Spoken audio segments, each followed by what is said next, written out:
most of the times we chase after money, but we don't need to chase after money so much. Definitely we all need money, but what we need to chase is giving value to the people around us. If people see value in what you are giving them, then they will give you money. You cannot buy land, I would say quote unquote, kama unanunua mkate. You must involve the services of a lawyer. If the investor is satisfied, remember in business we are told it is very much easier to get business from a client who is satisfied than a client who is actually disgruntled with your services. So we ensure that that client receives their title deed at the right time. The land registry cannot issue two title deeds. So whoever got the title deed first is the real owner of this particular parcel of land.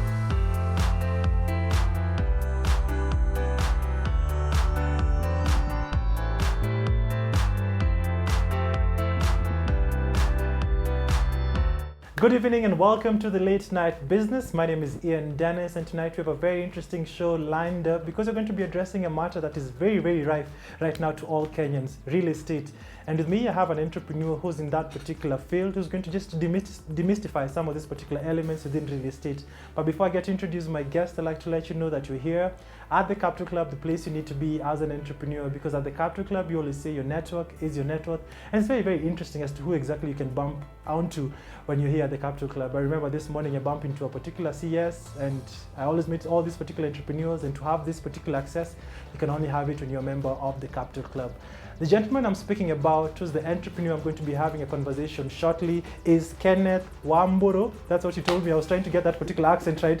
Njambi, who's the CEO of Imaraland. Hope I got my accent right. Umejaribu kusema Wamburu, ama ni Wamburu? Your accent is very okay. It should be Wamburu. Wamburu, all right. So, thank you very much. Thanks, Ian, for having me. Thanks so much for having come to the show. The first question I ask all my guests, what exactly are you most grateful for today? What I'm grateful for? Yes, today. Oh, that's a very wonderful question. It's my birthday today. Happy birthday. So that question is well answered. It's my birthday today. I'm now past the youth age. I don't want to say my exact age. Umevuka laini. Umevuka the line youth. And we thank God for another new year to do even greater things and even to explore new heights. Interesting. And to our listeners and viewers, my name is Kenneth Wamburu Jambi. I work with Imaraland Investments Limited.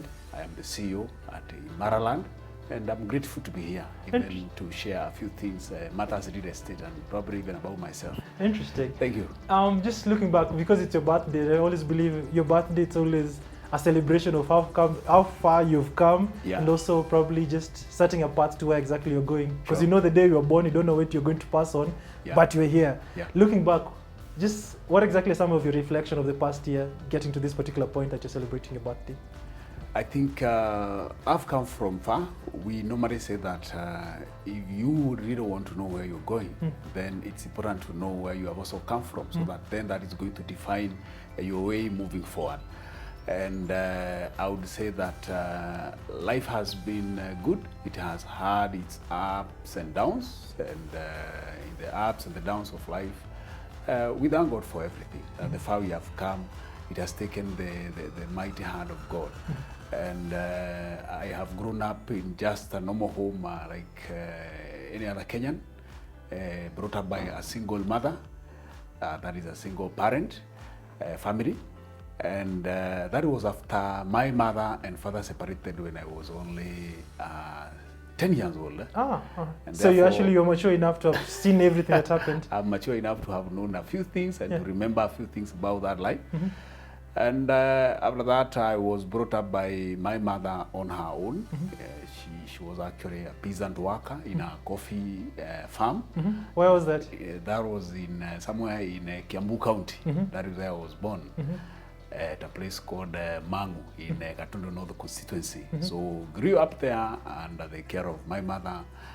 She has schooled me, and after that, after school, I've just started householding like any other Kenyan. I've done so many things. If you could have time, I'll tell you what I've done. We'll get there to the things you've done, because it's also very important to reflect. But how was your upbringing in in a single family home? How many siblings did you have? What are some of the challenges or maybe the highs that you had growing up? How exactly was your upbringing?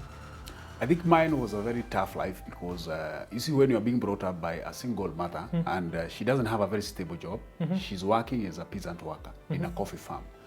And that means there is no stable income for her and for ourselves. And there are three of us. I'm the firstborn in a family of three. I have a brother and a sister. And therefore, my mother bringing us up that time was a very tough time because you see, she has to cater for school fees, cater for every single need that a kid has. And growing up again without that father figure, you see, sometimes when you tell people, Kenneth Wamburu Jambi, they're like, Jambi? Jambi, where's your father? Yeah. So there are all those challenges that come with a single mother. But we overcame them by the grace of God, and it wasn't an easy time, but we made it. Yes. Interesting. And growing up, what did you have any aspirations of, or what aspirations did you hold growing up? I really desired very much to actually be able to do better in life so that I can support my mother. Because you see, when she's really struggling to raise school fees, because you see, we had to work in the coffee farm. Oh, so you were brought up in the coffee farm? Yeah, we had to actually ensure that when we are sent home for school fees, we join her in the coffee farm, in picking coffee. And you're paid, yes, you get some pay in the evening, and you're able to actually top up on what she has and maybe be able to actually go back to school after some 2 weeks of hustle. So we started hustling and doing that, what we would call child labor. But in a coffee farm, how much would someone be paid in a day? It was, I think, 20 shillings for a bucket of coffee after harvesting, and then I think I could only do one. So you get 20 shillings in a day? 20 shillings in a day, and you supplement to what she has. And maybe at the end of the day, you have like around 200. And then you're able to, after doing that continuously, maybe for 2 weeks, you're able to pay school fees and you go back to school. So it wasn't an easy time. It was very tough. And growing up in actually a grass thatched house, because those are the kind of houses they were provided for. It was actually a house that we were given by the coffee farm, so that you can host your family there. Today, if you talk of a grass thatched house, it would look fancy, because that is what maybe some tourists would want to have. I want to see Mombasa of Kenya. but that time it was actually that very tough life that you are growing up in the village. But nothing lasts forever. And I was able to complete my primary school in a local primary school. I did well.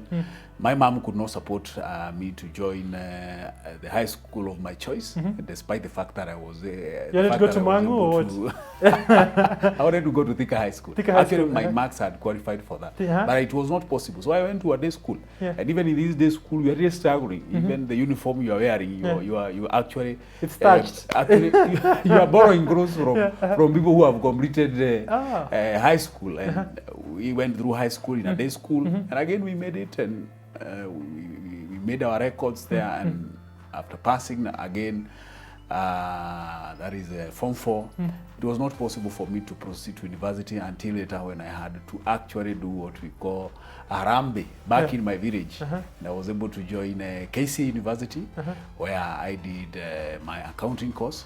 So I am a certified public accountant. So professionally, I am an accountant. You're a CPA. But occupationally, I am a salesperson. And when you look back in terms of the struggles that you went through, what were some of the lessons that you gathered through it, or maybe in your reflection, because you've mentioned to me you're also a man of God, what do you think that God was taking you through, and some of the lessons that you learned through that? I think the greatest lesson that I took from my upbringing is that I should rise from the limitations of my background, and anybody can rise from the limitations of their background, because by all means I should not have amounted to anything, because you see, when your father kicks you out of his home and then you go to your grandfather's house, it is impossible for him to also hold you, because you know, when boys are young, they eat a lot. Unakula ugali kubwa. And you are two boys and a girl. So again, it was impossible to remain there. We had to go now, stay in that peasant house I'm talking about. And I decided that I had to do better than my mother. And therefore, I really worked hard. I think I'm that guy who worked hard not because it is just necessary, but because if I didn't, then I wouldn't have become anything better than what my circumstances dictated.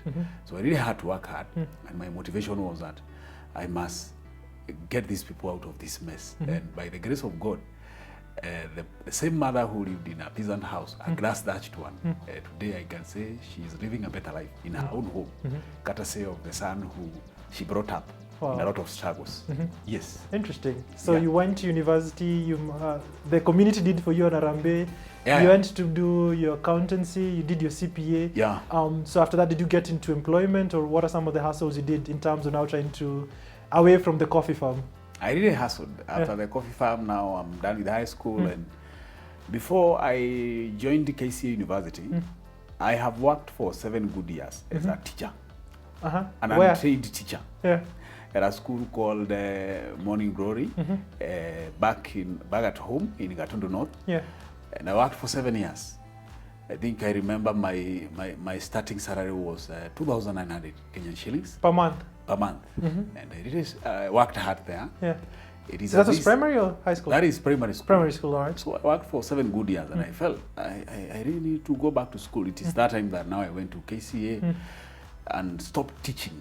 So with the 2,900, what would you use to do with it? A lot. I could pay my house rent of 300 Kenyan shillings. In a thatched house or a... No, not in a thatched house now. Now in a better house. Back in the village, you see 300 shillings. Oh, it's a lot of money. In the village, you can still get a house those days. In Nairobi, it can't even get you good lunch. In Nairobi, 2,900, I think, even lunch is not enough. So after now, I'm done with school. I mean, I felt I cannot do this again.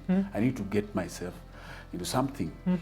And that is when I joined the KCA through that Harambe I've talked about. I stopped working as an entry teacher. Today I meet students that I taught that time, and they did so well. And so I'm also a teacher. Once a teacher, always a teacher. Yes. So after KCA, that is the time now I joined what I would call the fields of salesmanship.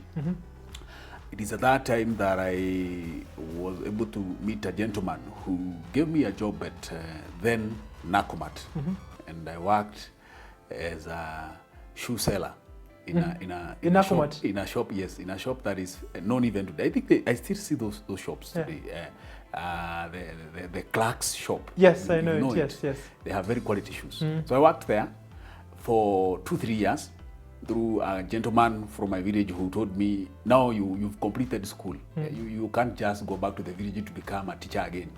So I got a job at Westgate, and I worked there. I started at TRM, then at Westgate. And this time round, I think I got some 20-something thousand as my salary. And I pushed for some 2-3 years. Now I think that is where I got my base as a salesperson. And I realized that I could do now. This is my thing. Accounting is just good. I can use it elsewhere. I mean, in my life. And so at this particular juncture, I left Clark's. As a salesperson, and I was employed by a friend of mine in a real estate company. That is what now changed my whole life. Interesting. Because while working in this company, after working for 2-3 years, it is when I realized the gap in real estate that I felt in my own small way. I can be able to actually fill in this gap and do something big. Interesting. And what's the gap that you saw? The gap I saw is that we have so many investors in Kenya. Everybody would want to invest in a piece of land. All of us would want to own a piece of land somewhere. But then we don't have very many people that are reliable. That you can find a person who bought a piece of land 2-3 years ago, and 3 years down the line they don't have a title deed to show for the ownership of the parcel of land they claim they have. And therefore I felt we need credible people, and I can be one of them that can be in real estate, ensuring that we help Kenyans create wealth through owning land. And we do so by ensuring that at the end of the sale process, these Kenyans will receive the document called the title deed. Interesting. Yes. And did you mention earlier on you saw this gap? Why do you think this gap was there? Because you've mentioned that you worked for real estate and you saw this particular gap. Were they also in that particular, were they also making those hot air promises, or what exactly were some of the things that you observed that saw you, that had you see this particular gap to enable such your own enterprise? It's not necessarily in the company that I worked in, but across the real estate sector. You see many people today, you tell them that you work in the real estate, they think he's a crook. Yeah, I only con one. He's a con man. Because everybody to some point they think if you put on a tie like this one, they say, now that's a smart con man. They are the real ones. So you see, that's what I saw, and I felt we can do business in a different way, because I believe even in the midst of very bad people, there are some good people. In the midst of some bad crooks and companies that have done bad business, we could have some people that are going to be the voice of reason, that we can do things in the right way. And that is why I came up with that idea. And around 2019, 2020, I felt I need to register my own thing. And around that time, I registered the company called Imara Land Investments Limited. And it has been a good story since that time. And one of the things that I can say is that the major thing that I can say that we have done as Imara Land, I have, in a small way, but also in a big way, made that difference that and actually bridge that gap that I saw in our small way, that we do not have to have investors buying land and they do not have proof of ownership in the name of a title deed. We have changed that story, and we are ensuring that every single investor who has come at Imara Land Investments Limited has not just bought a piece of land, but they have their title deed. We have settled Kenyans, and we have helped them create wealth through owning a piece of land here in Kenya. Interesting. Yes. And let me just take you back in terms of, because I know it's one thing to think about, I want to start this particular business. It's another thing getting to do this business. How was that particular journey? Because you were in sales before, in Clarks, and then you got sales in a real estate company. How are you able to now get the investment, or also be able to put this idea to become a reality? Awesome. I think what I can say is that in any kind of venture that one would want to get into, the most important thing, and most of us have that, is actually the idea. Definitely the idea needs some backup in terms of money and everything else, but the idea is the most important thing that any single person who wants to bring change in whatever area they are in, they need to have an idea. And that is what I had as far as Imara Land Investments Limited was concerned. About the money, I wouldn't say I had millions. I really didn't have. Because when the idea came, I felt I just need to identify one particular place. And I went to Nanyuki, and I got a very small parcel of land. Only 2.5 acres, from a vendor who allowed me to just make a small deposit. Oh, a vendor? Yes. And that is how the story of Imara began. Oh, all right. And I remember some of my first investors who came on board were actually from the diaspora. They're the ones who gave me what I would call the capital for Imara Land Investments Limited. Because they bought that whole chunk of land, and off Imara took off. Interesting. So you went to the vendor, you told them, ikichukua kidogo cha nitafute wateja, nikuje ninunue the whole piece of land. Yes. Interesting. And by the time you're doing the business, had you resigned from the previous business, or was it a side hustle that you chose to start with, or ulkome decide unaenda all this fully? It was actually a very tough decision to resign. I remember my manager telling me, now, how will you go start? Remember, I'm talking about 2019, 2020. COVID has just hit. I remember even at some point seeing the sense the manager had, because when COVID hit, we had to close business. So it was during the center of COVID, that's when you decided to make that decision? Yes. And you'd already invested, you paid the vendor, I believe, all your savings? Yes. The retro money that I had from the SACCO, I had nothing completely I had paid for that particular vendor. So at this particular juncture, there was no going back. But then COVID hits, and we had to close business for some 2-3 months. Until now, the country started now opening up a little bit, and the story of Imara now took a different trajectory, and investors started coming on board, especially after we delivered that first project at Nanyuki, and everything changed. Because what I believed, and I have just mentioned it here, Kenyans would love to own a piece of land. The problem they have is do they have anybody that they can trust? And I believe that is what all business people, we need to look at, because most of the times we chase after money, but we don't need to chase after money so much. Definitely we all need money, but what we need to chase is giving value to the people around us. If people see value in what you are giving them, then they will give you money. The moment you are just chasing after money, and I have said we are not cognizant of the fact that we really need that money. True. But if you show people that it's the money that you really want so much, you lose it. But when you give them value, then they are going to give you the money. Something else that I also realized at Imaraland is that people also do business with you because they like you. So if people like you, they do business with you. So you must do things that will make people like you. And what will make people like you in the real estate industry is delivery. If you deliver, they like you, they do business with you, they'll come again. Interesting. And so just take me through this phase. How did you, what's it called? So how did you come to the decision now to resign, that you want to go for this? Had you already gotten your first client? How exactly was it? I had no client. I just knew that this is a good field, and it's time to move on. It's time to grow. And the right time to grow, when that particular time comes, you don't want to look back, because you feel it. You feel that it's now my time to do it in a better way, on my own. Were you married then? Because it's easier for men to make that decision, all of us. I would say I wasn't married. Oh, because I know. I wasn't married that time. It was just a decision that I felt. Now this one, I have to move on, because there are times you realize that wherever you are, if you don't make a move, you are going to remain there forever. True. So you just decide to make a move, whatever comes, let it come, because already you have seen the worst. There is no worst thing you can see than what. And you have already seen the worst. Yeah, you are the peasant farmer. You have reached the bottom of the rock, so you cannot go beyond that. So I mean below that. So what you call the rock bottom. So I just felt it's Imara, it's now, and even in that very tough time, I remember now somebody telling me it's not the right time to actually be venturing into something new. It's COVID time. And I was now asking myself, so what is a better thing to do if it's not this? So I took my time during COVID time. One of the things that I did a lot during that COVID time, during the lockdown, I really promoted my page, Imaraland, online. So that I got so many likes. Many people started realizing there is a company called Imaraland.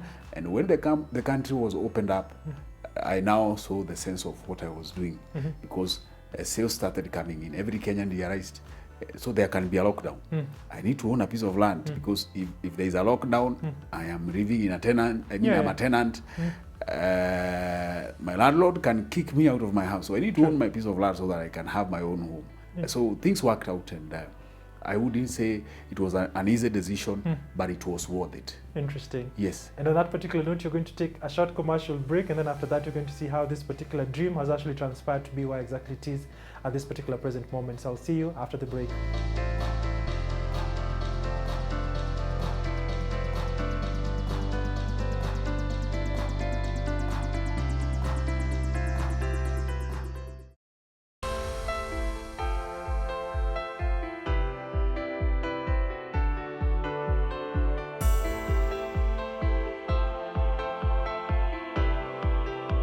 So welcome back to the show. Before you went on a break, Kenneth was just taking us through this particular journey of just growing up, being the son of a peasant coffee farmer, to getting onto university, to getting onto sales, and to now just establishing his dream during the worst period you can actually get to imagine, during COVID time. But you had the audacity to literally say that I'm going for my dream, and you resigned for your job amid COVID, and starting up just advertising through that particular period of time. During that season when you're setting out, because you'd already resigned, how are you sustaining yourself as you're working towards this particular dream? Because that's the biggest question. Any person who wants to transition from employment to business, the biggest question, how do I do that? Do I need 7 months of saving? How exactly was it for you? It wasn't easy. I don't want to say that I went without paying rent for some 5 months. It was unlike myself, because my landlord knew that I was that timely person in terms of paying my rent. But for some 5 months I went without paying rent. Well, show us the tips kujificha kwa landlord. I remember the landlord telling me, you need to pay me because I also have another house I pay elsewhere. Yeah. Now, because he's a business person, so he's just trying to get the money from my pocket, and I had nothing. I did not have the money. So it was a struggle. It wasn't easy. It has never been easy. Actually, I normally say this. It's you to choose the way you want to struggle. In any way, there will be struggle. You have to struggle here in this country until you can get something. So that is why we always say, get yourself into doing something, because even in your comfort zone, there are still struggles. So it wasn't easy. It was tough. I have said I wasn't able to pay rent for several months, and I was able to just put food on the table until things opened up. After now, when the country opened up, and I remember when we did that very fast, the maiden site visit to Nanyuki, because the country was just opened up for some few months, because remember the president then used to open up and close. Yeah, it's like a music, open and close. So he opened and we were allowed to cross over through Brupos to go to Nanyuki, because I've told you our maiden project was at Nanyuki. So after that time now, things started coming up well, and the story changed. Interesting. At least I was able to pay the rent. What was the first deal that you got that actually made you realize that you're on the right path? Because I know when you start any particular business, you're always second guessing yourself until that first deal comes through. I think I've made several good deals later, but the one that brought now the turnaround is actually when we went for that very fast, the maiden site visit at Nanyuki, because it was that time when I was really struggling. That first one where the motivated people were the investors from diaspora came and bought almost that whole parcel of land at Nanyuki. That was a game changer, because now you have the money to finish up with the vendor, process the titles, and at least have something little for yourself. Interesting. So that I would say was a game changer. Interesting. Yes. And now how are you now able to build this business to where exactly it is right now? Because also I'm also one of the investors at Imara, and I got to know you through a friend during that period of time. But how are you able to build your business, very fast? What are some of the insights you had to build your business to this level so fast? First of all, thank you very much, because you're one of our investors. Yes. And we appreciate. I think you invested in one of our projects at Joska. Joska, yes. And you should know that the parcel you bought at 350,000 in the year 2021, now your immediate neighbor is selling their parcel at around 800,000, title inclusive. So I'm that person who works with you in the journey of wealth creation. You should also thank me. Buy me a goat. Buy me a goat. So I think one thing that has helped Imara Land Investments Limited is this. We have been sure to make sure that our interests don't come first as a company. You see, what has been the ailing issue with most real estate companies is that we as entrepreneurs want to have our lives come first. True. And we don't want to think about that investor who has had a long journey trying to to get that money. They really toil a lot to get that money, and at the end of the day, when that money comes into our account, we really think about ourselves, about that Porsche car, about that. So what we have done, and that has been the game changer of Imara Land Investments Limited, is that we ensure before we can do anything else, we pay our vendors first. You see, the vendors are the people who are selling us land. Whether you're talking about Joska, whether you're talking about Nanyuki, whether you're talking about Rumuruti, whether you're talking about Matu, Malindi, even our newest project at Nakuru, we ensure that we pay the vendors in time. Having done that, we are assured that the vendors are going to do what we call now the transfer of title deeds to Imara Land Investments Limited at the right time. And when the transfer is timely, it therefore means that you can be able to also transfer to the investors of Imara Land Investments Limited at the right time. So our investors are able to buy a piece of land, and in the shortest time possible, between 3 to 6 months, whether you're buying cash or by installment, you are able to receive your title deed document. That has been the reason, one big secret, that we want to look at that investor under the spirit of customer focus. That is one of our actually one of our core values. And that one, we say, we want to think about the investor. If the investor is satisfied, remember in business we are told it is very much easier to get business from a client who is satisfied than a client who is actually disgruntled with your services. So we ensure that that client receives their title deed at the right time. And that has been one of our major strengths. Yes. Interesting. And right now you're in a season, or rather what you're experiencing as a country is a lot of demolitions going into place because people were able to be sold lands that primarily didn't have titles or primarily owned by government agencies. And it's always a catch-22 because right now any person who wants to buy land within Nairobi and also within the outskirts of Nairobi are a bit skeptical. As being in the industry, what exactly are some of the lookouts for any person who wants to invest in any particular piece of property? What exactly should one watch out for? Because everybody fears buying land because you'll be bought land, you'll be given a title deed, probably it's a fake title deed. What exactly should one watch for or watch out for when they're doing any particular transaction? Now what we have done, and all Kenyans need to do this, as a company at Imara Land, I would still want to answer the previous question you asked about what has made Imara different during these times. We engage in a lot of due diligence. And this is what Kenyans need to do when you are purchasing a parcel of land. When you talk about due diligence, it is good that all investors and Kenyans understand that all the land you see in Kenya is owned by someone. There is no man's land. You can say that this land does not have an owner. All land we have in Kenya is owned by someone. It is either owned by an individual who has what we would call an absolute title deed. It could be owned by the government. The land could also be owned by corporates. Yeah. So also it could be community land. So any land a Kenyan see, and you would want to actually, you have interest in that parcel of land, before you can actually go ahead to purchase or even do any dealings with that land, it is good to do due diligence. And that is what we do at Imara Land Investments Limited. Now this is what you do. Number one, after the site visit, because we say the most important step in buying land is site visit. You don't buy what you can't see. The second most important step that every Kenyan must be careful to undertake is the search. And in this case, the one we call the green card search. Yeah, you see, the green card is actually... green card, USA? The green card is actually a document that sits in the land registry. It is actually green, as the word suggests. And this green card normally has the history of the parcel that you are interested in, so that you will know whether it is community land, or it has ever been community land, it has ever been government land, or it's an individual land from, and how it has changed ownership from independence till now. That way, you are able to follow and know if it, at one point it belonged to the government. So how did it change ownership, and was it done in the right way?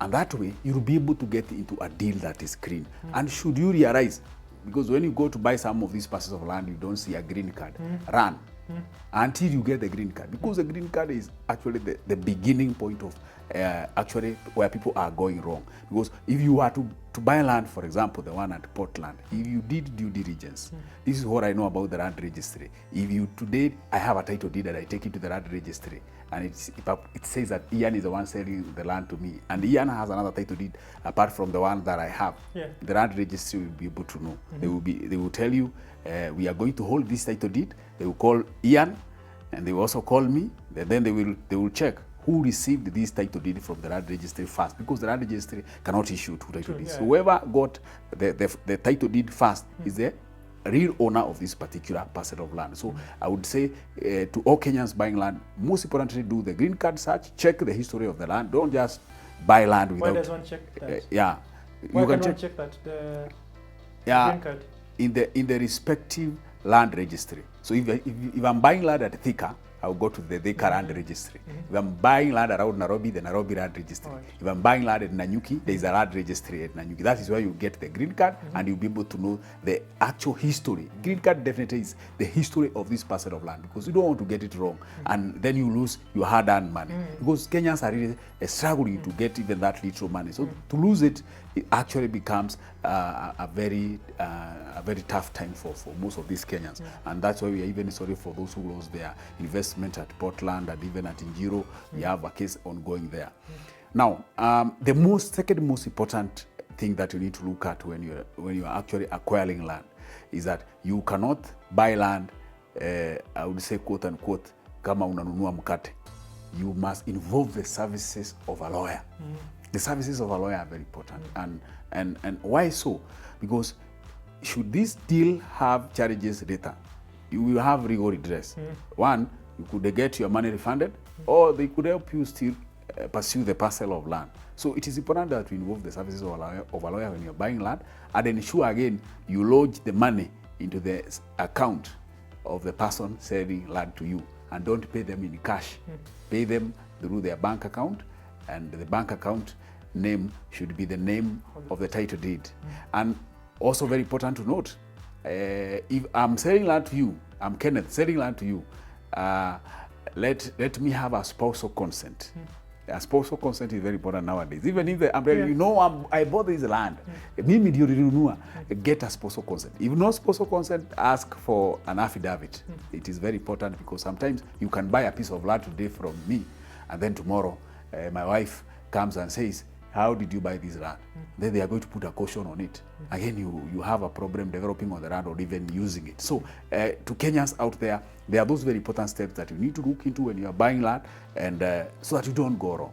Yes. Interesting. And in terms of this particular process, because you mentioned the aspect of going to visit the place, doing a search, doing a green card, getting a lawyer, getting this personal consent, what are the financial implications of this, especially to any person new to this, so that someone can actually be aware, when I'm going through this, a search will cost this amount, a lawyer primarily cost this amount, a green card cost this amount. So that's someone, because I talk to people especially new to this, and they always presume buying land ni kupea tu pesa tu ni hivyo. So to tell someone any other particular aspects to it, everybody becomes surprised. Yeah, I normally say this, cheap is expensive.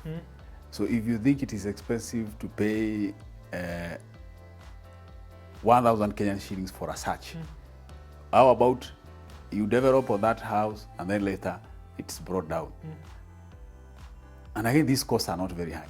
To do a search, it's around 500 to 1,000 Kenyan shillings today in Kenya. A green card would cost maybe, let's say 5,000 or 2,500 to 5,000, depending on the registry and how fast you need it. When you talk about legal fees, those ones you can always agree. Remember, the legal fees are normally catered for by the buyer and the seller, and it's not too much. There is a percentage they normally say, but again, you don't have to go by the percentage that the lawyers normally ask for. You can also agree with the lawyer of a particular fee, 5,000, 10,000, 20, depending on the parcel of land. So it's not a lot of money.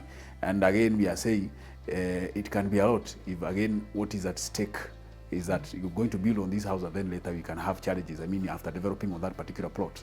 Yes. So it's not a lot of money that is involved. Let Kenyans undertake every step in the due diligence process, so that at the end of the day, you are doing things the right way. Interesting. Yes. Another thing that I'd like also to talk about is the aspect of speculation. Yes. Because most instances, even my instances, you buy land to speculate and probably maybe dispose of much later. And some get it right, some get it wrong, but one of the things that we all agree upon, land will never depreciate. Sure. So in terms of speculation, what does one look into when speculating when buying property? Yeah, thank you so much. It's good to note that research has it that out of the 10 people that are very rich in any community you may talk about, 9 of them have become so through owning real estate, through owning a piece of land. In Kenya, those people who have big pieces of land, the name we give them, but it is because they have sat down, they saw that the real estate has a lot of opportunities, and they invested well in advance. I remember giving an example of a person who told me that from my village at Katundu, that the father had 2 sons. He gave one a parcel of land at Katundu where we have red soil, another one at Ruai where the bypass was to be, and now it is already a reality.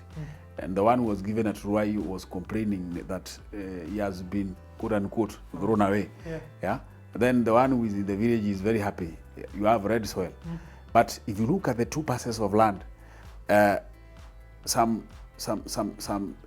years later, the one at bypass now has really appreciated. A piece of land that costed 300,000 there today is costing tens of millions. And therefore, to all investors out there and Kenyans, you can never go wrong when you are investing in land. This one we know very well. I was looking at some statistics and I saw that in 1974, here at Upper Hill, an acre costed around 400,000. Today, it is costing 600 million and above, almost $1 billion. Yeah.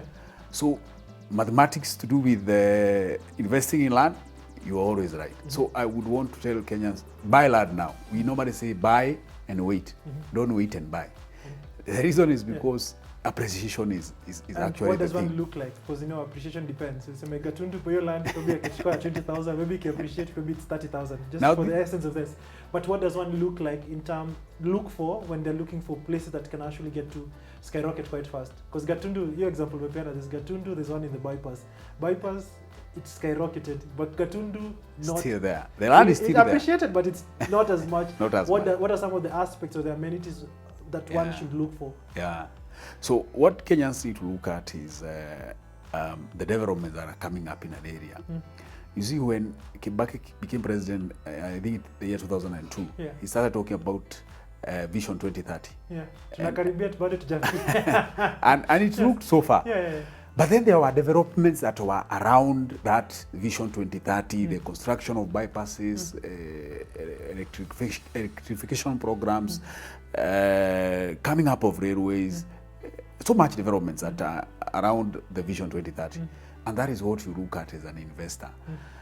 Because today, I mean, when the bypass was being talked about those years in the year 1995, 2000, what we were going to say, this thing is not real. Stories are jabba. People are just talking. Stories are jabba. What people normally say when we take them for site visits. Like for example, we are talking about the Great Eastern Bypass that is coming up from Mombasa Road.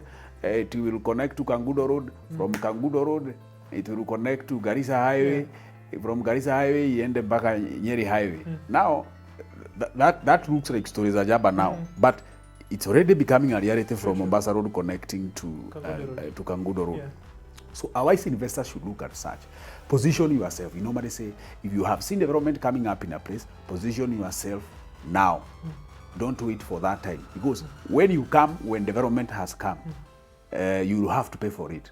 So go at a place before development comes. So that when development comes, it will find you there. Those who come to buy later, they will still find the land. If you want to buy a piece of land today in Nairobi, in the CBD, you can get it. By then you can. But you'll have to really cough out a lot of money. So what we are saying, look at the bypasses where they are coming up. And these are not things that we need to call stories ajaba. You can check. If you visit the land registry, the planners, they will show you. Kitembea Ministry of Transport, they will show you where the barabaras are coming from. Or they shall be. Like now we have been told that the Nairobi-Nakuru Highway, do you know it's going to be also expanded? Nairobi-Nakuru Highway is going to be dual carriage. Now you look for properties around that area. That's why you have properties in Nakuru. That's why you have properties at Joska because of the Great Eastern Bypass. You look at such kind of things and position yourself now. So that when now this dual carriage is a reality and the prices now rise up, you will have created wealth. You will have bought the parcel of land at 300,000 like you did at Joska, and now it is worth 800,000. In the future, it will be worth several millions, and consequently, you have made wealth. That is how wealth is made. Nowadays, we don't need, and with thank God, we have a church goer and a very serious one. But we can be prayed for and remain poor. True. But we can invest in land and create a lot of wealth. Through actually what we call speculation. So look at where development is coming. If you go to, and development has now gone to the, I would call the villages, because when devolution came, devolution has brought development kule mashinani. So you can buy land in your county or wherever you come from. Because now with the devolution, money has gone back to the villages. So identify those areas and own a piece of land there, and later you'll be happy you did it. Interesting. Yes. And just as we almost just come to a close, the company has skyrocketed because I've attended some of the title issuances, and it's always filled up, hundreds of investors, and you've grown so fast. What exactly do you think you've actually done as a business that you've actually been able to scale so fast? Because as a business, you'll be able to achieve so much within a short period of time. Looking back through this particular journey, what do you think you've actually done right? We have been able to actually settle over 2,000 investors in that span of 3 years and ensured that they bought a piece of land with Imaraland Investments Limited, and now they have a title deed. That is what has built our business, because investors have gone out saying these guys are selling legit land, come buy again. So we have had what we would call resubscription, and also we have had new subscriptions courtesy of the clients who have been satisfied with the business of Imaraland Investments Limited.